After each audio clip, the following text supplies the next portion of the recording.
I like movies that aren't afraid to have a little bit of magic. Field of Dreams is a magical film. It's one of my favorite movies of all time. This is my original VHS copy from the early 90s. It's about this Iowa farmer who hears voices that inspire him to build a baseball field out in the middle of his cornfield. In fact, it's not all that different from how NYY Recaps got started. If you build it, they will watch.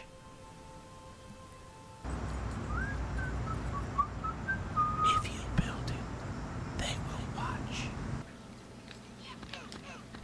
If you build it, they will watch. Build a damn YouTube channel. All right, I get it. Damn ghosts.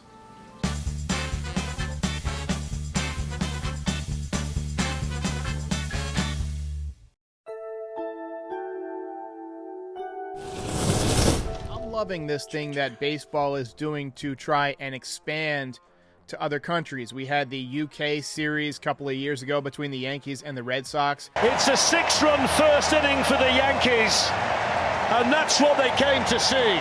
And it was an absolute slugfest. It was so much fun. He's been absolute box office. We've had some Caribbean series, and now we get the Field of Dreams game played on the iconic location of the 1989 movie starring Kevin Costner, Ray Liotta, and James Earl Jones. A true classic baseball movie.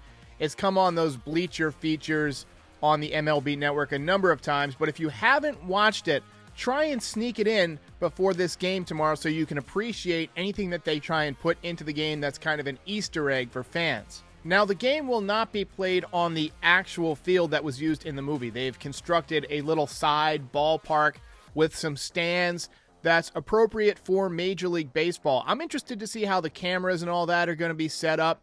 I think it's going to be a really fun time. You're probably not going to have the same amount of camera angles that you would typically have in a Major League Baseball game. You're definitely going to be able to hear the players more. There's not going to be any loud music. It's going to be a limited number of fans. Even though they're going to be packed, the stadium just doesn't hold that many fans.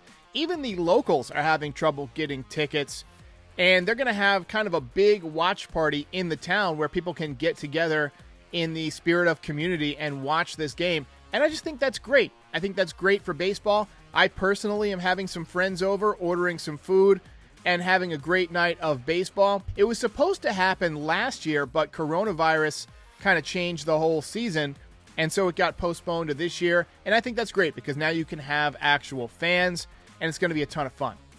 I mentioned Easter eggs earlier. That's kind of a slang term used in movies and entertainment where something is hidden inside of the production that only fans will notice. For instance, I hid an Easter egg in my intro. I was wearing a Corey Kluber shirt from his no-hitter, which took place while I was doing a watch party on NYY Recaps, so it obviously couldn't have been part of the creation of NYY Recaps. So that's just an example of an Easter egg. I got to think that you're going to have the players entering from the cornfield. I just think that that's the best way to go. It's going to be a visual that you won't want to miss. You would think that somebody from the movie will throw out the first pitch, either Kevin Costner, who's a pretty good baseball player. He actually went deep during the celebrity game at the All-Star game one time. I think it was in Colorado. He'll probably throw out the first pitch. Clear the mechanism. You might get Ray Liotta out there. I'm Ray, and I quit smoking with Chantix.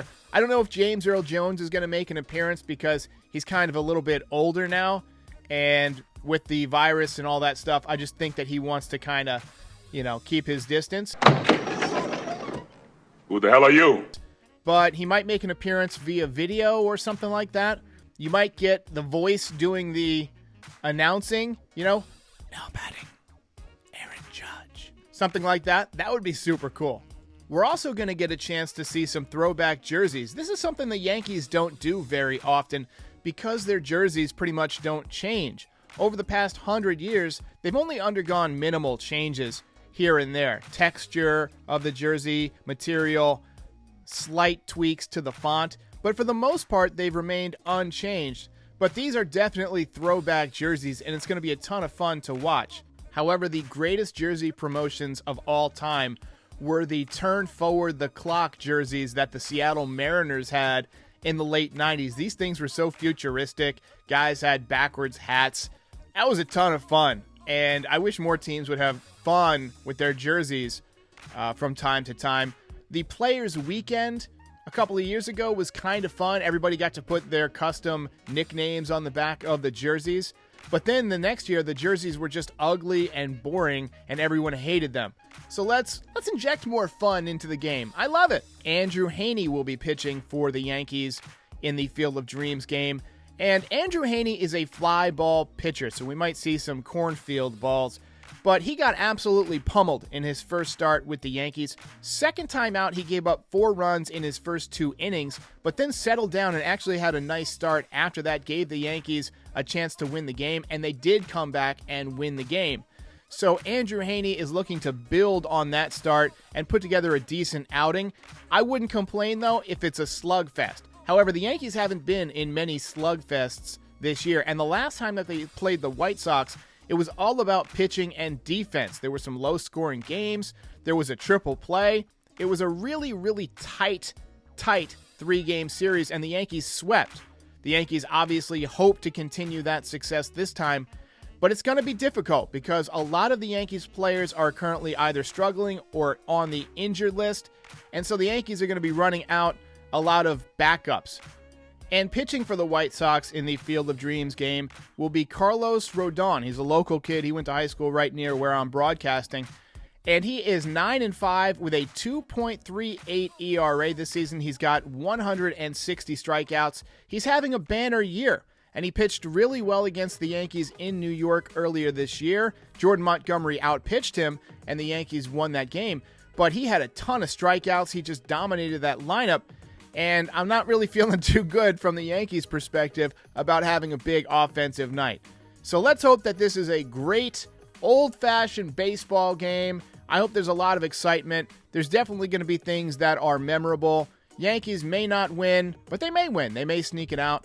But I'm probably thinking the White Sox are going to take this one. They just have the edge in the pitching matchup.